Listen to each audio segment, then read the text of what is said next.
Hi guys, thanks for joining me on what feels like day 10 million of quarantine. My name is Aaliyah. I'm a licensed esthetician and I have been practicing skincare for over a decade now. I also have a background in aesthetics education, and after years of teaching students, I really find my passion to be in education, and so I wanted to take a minute to share some things with you. As we go throughout this series, we're going to talk a lot about different skincare disorders, ingredients, and what you should really be looking for when you're choosing your skincare products to make the decision as easy as possible and to give you as much education as we can. So, today I want to take a moment and talk about antioxidants in skincare. This has kind of been a big buzzword for a while now. And I want to talk about not only what they're doing for your skin, but what are some of the top antioxidants that you want to be looking for in your products, and also what are some products that are out there that are really going to give you the most bang for your buck. So let's dive right in. In order to understand antioxidants, you have to understand free radicals and what they're actually doing to your body. So free radicals are they're kind of a natural product of the metabolic processes that our bodies go through. You can think of them kind of like the leftover waste of your body going through these various metabolic processes. So, we know that our body uses oxygen, and what happens is these oxygen molecules end up unstabilized as they go through these different processes, and you end up with unstable electrons. Or essentially, you end up with a molecule or an atom that's missing an electron. So, what happens is, like you can see in the diagram here, your oxygen molecule then will go through this scavenging process. It'll look for a healthy atom that it can then steal an electron from so that it becomes stable. The problem with this is it causes a chain reaction of damage throughout your body. Now, our body is designed to withstand a generous amount of free radical damage. The problem is when we have too much of it, we end up with oxidative stress. So you can think of it like a trash can, right? Your body is designed to fill up to a certain amount. When the trash can starts to overflow is when we experience that oxidative stress. And we've determined that oxidative stress can actually cause a lot of damage in our body. It can lead to cardiovascular disease. It starts the inflammation cascade. And especially for your skin, that oxidative stress can damage collagen and elastin. It can also affect the DNA of your cells. And that DNA is so important because your cells reproduce into two identical cells. So if I have one damaged cell, it's going to in turn make two damaged cells, so on and so forth. So that's where antioxidants come into play. If a free radical looks like this, where you have this unstable oxygen molecule, an antioxidant on the flip side has an abundance of electrons, and it's designed to stay stable that way. So as the free radical comes in contact with the antioxidant, he says, here you go, and just gives him one of his electrons and then stabilizes and stops that chain reaction that we just talked about. So when we're putting antioxidants on our skin, when we're looking at antioxidants in skincare, not only do they stop that inflammatory process, that damaging process, but they can also help to repair the DNA and the damage that's caused to our cells. So you can think about antioxidants really working at a cellular level to repair cell structure. They can help repair the membranes of your cells, and also just reducing inflammation in general, which inflammation, we'll talk about in a later video series, but it really does cause a lot of damage to your skin and can really contribute to, premature aging and just a lot of damaging processes that you don't want happening. So now that you kind of understand what an antioxidant does, let's talk about some of the top ones that you see in skincare and what they're really doing, how to recognize them when you're looking at ingredient labels, and then figure out what are the best antioxidants for you. So the first one that we're probably all familiar with is vitamin C. So vitamin C is a water-soluble vitamin that you'll see in a lot of skincare. The one thing I want to say about vitamin C is that not all vitamin C's are created equally when it comes to your skincare products.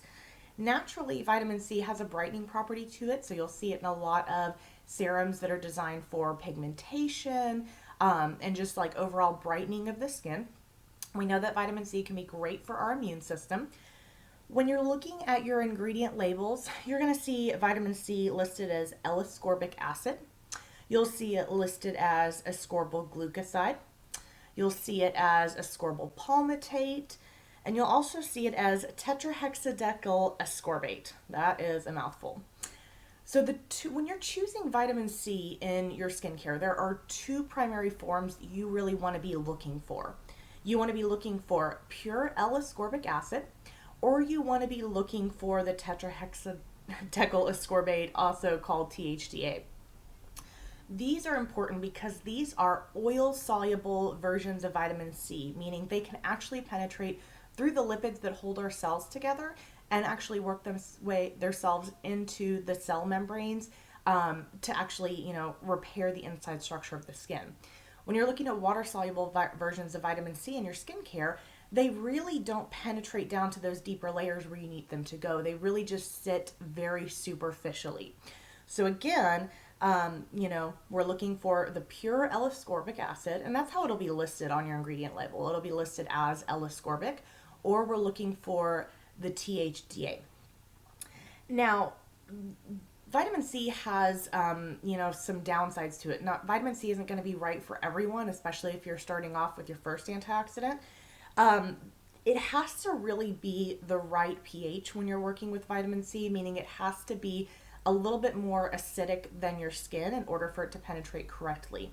The downside to that is not everyone is used to working with a slightly acidic product, and it can cause some sensitivity, especially in the higher concentrations. You also want to make sure that your vitamin C has the right concentration. So the perfect efficacy that you're looking for is somewhere between 10 and 20% vitamin C. Anything less than 10%, it's really not going to be effective enough. And then anything more than 20%, you're actually getting into chemical peel territory. It becomes too aggressive, too acidic, and you start to see barrier damage, which is another big no-no that we don't want to see in our skincare. So those are just a couple of pros and cons with vitamin C. Again, probably the most well-known antioxidant in skincare. If you're looking for something that's going to give you a bit of a brightening property to it, the vitamin C can be great, but again, maybe not the best choice for somebody that has sensitive skin. Next up, we have resveratrol. Now, resveratrol is that lovely antioxidant that we find in red wine that makes red wine so good for our heart. Resveratrol is great because it tends to be better for people that are more sensitive, and it also can help basically with new cell repair. So a lot of the times you'll see resveratrol in your anti-aging products where we're trying to stimulate new collagen elastin production. The downside with resveratrol is that you want to make sure that you're looking for pure resveratrol, which is kind of hard to find, especially if you're looking for something that is, friendly to the pocketbook. If you're finding a vitamins resveratrol serum and you're spending less than $100 or $150, you're probably not working with pure resveratrol. It's kind of the same thing with vitamin C. The lipid-soluble versions of these antioxidants that really penetrate into the cell the way that you want them to, they're not cheap ingredients to manufacture. They're not cheap to work with. So when you're hopping on Amazon and you're seeing this, SkinCeuticals knockoff serum and it's only $20, I promise you're probably working with a water-soluble version, which is basically a glorified sunscreen. Another antioxidant that's really popular in skincare is vitamin E. Vitamin E is great for people that have dry skin. It has amazing moisturizing benefits to it. It's great for, again, rebuilding the barrier of your skin. So if you've gotten a chemical peel done, if you're prone to allergies, if you're having just issues with constant dryness, vitamin E is a really great option. Vitamin E can also minimize, scarring and damage in our skin. It promotes healing. When you're looking at your ingredient labels, you're usually seeing this as alpha I can't ever say this word right, tocopherol, or tocopherol acetate. So those are probably the two most commonly used versions of vitamin E in skincare. I would say the one downside with vitamin E is that people that are naturally predisposed to having really oily skin, this is probably not a good option for them, as just that extra moisturizing, that extra lipid component can, I don't want to call it comedogenic, but it can sometimes just be a little bit too much or make your skin feel a little bit more oily. So It's one that's, great for the neck down for pretty much everyone. But if you have really oily or acne prone skin, you really want to get that oil under control from the here up when you're looking and using vitamin E in your skincare. Now, you guys have probably heard about the first three vitamins or the first three antioxidants that I've talked about. They've been around for a while. One that I want to talk about you might not be as familiar with is astaxanthin. So, astaxanthin is a carotenoid, right? So, this is, you think of like beta carotene in carrots. You'll find these in your really like orange foods, so salmon, crustaceans, tomatoes, carrots, things like that. Astaxanthin is relatively new in skincare, but the studies that we're seeing on it look really promising. There are certain studies that show that it is 1,000 times more powerful than vitamin C. Some studies show that it's actually 6,000 times more powerful than vitamin C as an anti-inflammatory and as an antioxidant. It is 500 times more powerful than vitamin E in the studies. So really, if we look back at our antioxidants, vitamin C was kind of the first big one to hit the market in skincare as early as the 70s. Dr. Murad and Dr. Yu and Dr. Van Scott were really doing, great things with vitamin C. And then you have the doctor, I forget his name, but who founded SkinCeuticals, who really elevated that in the 90s and did a lot of great studies with vitamin C. And then we discovered resveratrol, and so all the time we're discovering these new antioxidants. And astaxanthin, I think, is the one that you're barely hearing about today, but give it 5 years down the road, and all of your skincare that has an antioxidant property to it is going to have this ingredient. So astaxanthin naturally has a lipophilic property to it, meaning just like the lipid soluble versions of vitamin C that we talked about, it penetrates into your cells very readily because it loves oil. And our skin cells are basically glued together by oils and fats. So in order to have a really beneficial ingredient that you want to hit those deeper layers, that you want to actually work into the cell, you have to have something that has a slightly lipophilic nature to it in order for it to penetrate correctly. Astaxanthin is also going to give you some natural photoprotection. So much like vitamin C, it has a great brightening property to it. And although we're not going to call it a sunscreen, it allows your cells to repair themselves better from sun damage. Again, very similar to how vitamin C works. It also stimulates collagen production. So, and it's a melanogenesis inhibitor. So not only are we building up the structure of our skin, we are inhibiting the cells that cause us to produce melanin, that cause, brown spots and sun damage, and all those things that, age our skin. We're giving it some natural sun protection. We're giving it a really great anti-inflammatory benefit. So what I'm finding is that astaxanthin, from all the research that I've looked at, actually gives you the same benefits of combining vitamin C, vitamin E, and resveratrol, which is why it's kind of my new favorite go-to antioxidant. So now that we've looked at the ingredients a little bit more in depth, and I mean, there are 1,000,001 different antioxidants out there. There are other ingredients that we look at that may have, more of a, they're kind of dual purpose. Like I'll use licorice root, for example. Licorice root is a great brightening ingredient in the skin, but it also has antioxidant, anti-inflammatory benefits to it. But these are ingredients that are primarily used for their antioxidant purpose. So now that you're like, okay, I've got the ingredients, where can I get my hands on these products? And there's only, a handful of antioxidant products that I really highly endorse as being, really super beneficial to your skin. So the first two we'll talk about, you're probably already super familiar with, or you've heard of them, or you've read about them in a magazine, and that is from the SkinCeuticals brand. So I've got the good old tried, trusted, and true CE Ferulic. So this is a serum that you'll actually put on in the daytime only. I love it because it uses a 15% pure L-ascorbic acid. It also has vitamin E in there that we need for that cell repair.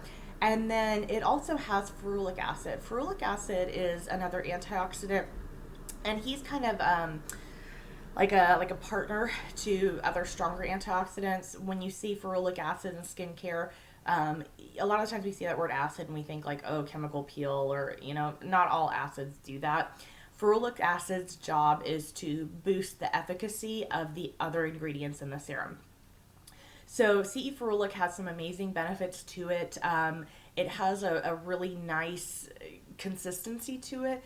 I would say the one downside is it does have a very unique aroma that you kind of have to get past, and not everyone can.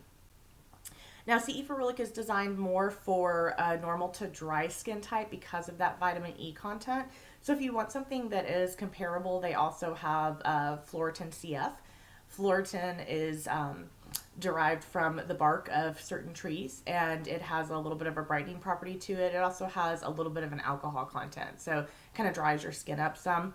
The price point that you're looking at for these is around the 165 mark, but again, when you're working with CE ferulic, I'll kind of show you guys how to apply it here. You're going to take a little bit in your dropper bottle, and you're going to do like 3 to 5 drops. I would say 3 drops if you're doing your face, and then 5 drops if you're doing your neck and décolleté. And you're going to just kind of pat it into your skin. You don't have to work it in every nook and cranny the way you do a moisturizer, because the antioxidant is going to go where it needs to go. Whew, that aroma is strong. Another one that I love by SkinCeuticals is the resveratrol. So it's resveratrol BE, comes in this lovely little, it's more of a traditional serum, whereas the CE ferulic is very liquidy.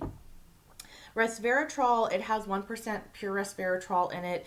It has 1% vitamin E in it, and it also has 0.5% pure bicolin in it. So this, you see, has more of a traditional, I don't know if you guys can see it, like serum-like consistency. 1 pump is all you need to do your face. The downside to this is that the pure resveratrol, this is a nighttime only antioxidant. So the pure resveratrol is inactivated in sunlight, versus the L-ascorbic acid needs the sunlight in order to activate effectively. So SkinCeuticals is going to recommend that you use both of these guys. This is, I want to say, around the 140 price point, so that can kind of be a hefty investment. It's not going to work well for everyone, but if you're wanting to invest in some good quality skincare, those are some awesome products. Now, the one antioxidant that I really love, and I don't have a bottle here with me today, but I'm kind of addicted to right now, is by AZN Labs. It is the Afterglow Ampule. So the AZN Labs, the Afterglow Ampule, it's a serum that you can do once a day. You can do it twice a day if you want, but I would recommend it, really just in the morning time. So you're getting that, great protection from the sun, and just repair throughout the day. And it has a high concentration of the astaxanthin that we talked about. It also has arbutin in it, which arbutin is a really great natural brightening ingredient. And then we also have niacinamide in there. We have licorice root. So you've got a lot of really great ingredients in there that give you that good repair, and it also gives you brightening. So beyond being just a preventative, it does have a little bit of a corrective benefit to it. Now, AZN Labs is not something that you're going to find at Sephora or Ulta. It is a private label brand. So if you're interested in purchasing that, you can actually follow me on my Beauty Tap site. I've got it here up on the screen. So go over to beautytap.com. By the way, guys, I am an advisor for Beauty Tap, but I will say that I love that site because they have a lot of educational and editorial resources on there so that you can do some, good research. And they also have an e-commerce site that allows you to, purchase some really great multicultural skincare products. And I love the price points on a lot of their stuff. A lot of their stuff is very affordable. I will say that the AZN Ampule, it has a price point of $150, but when you look at, antioxidants, like I said, you're not going to find good quality for cheap. And if you're spending less than $100 on your antioxidant, you're probably getting something water soluble that's not going to penetrate the way that you want it to. So, and again, a little dab of this stuff is going to go a long way. You're only looking at using one little pipette of it a day, once a day. So that bottle's going to last you anywhere from 3 to 6 months, depending on your usage. And again, looking at the AZN Labs being a multi-purpose product, you're going to get, brightening. You're going to get the benefits of your antioxidant with a corrective serum with it. So, you're kind of getting a 2-in-1, if you will. So, If you're interested in that product, you can, or you have any questions, hop on over to beautytap.com, create a profile. It takes, 30 seconds to do. And then you can search for me as one of the beauty advisors in the Q&A section under Ask Aaliyah. And then I'll have some of my favorite products posted. That is one of them. And then you also have a spot where you can just individually ask me, questions or, post comments on whatever you thought. So thanks again for joining me today. Sorry it was a little bit of a ramble, but, I really appreciate you taking your time out of your day to join me. Thanks again.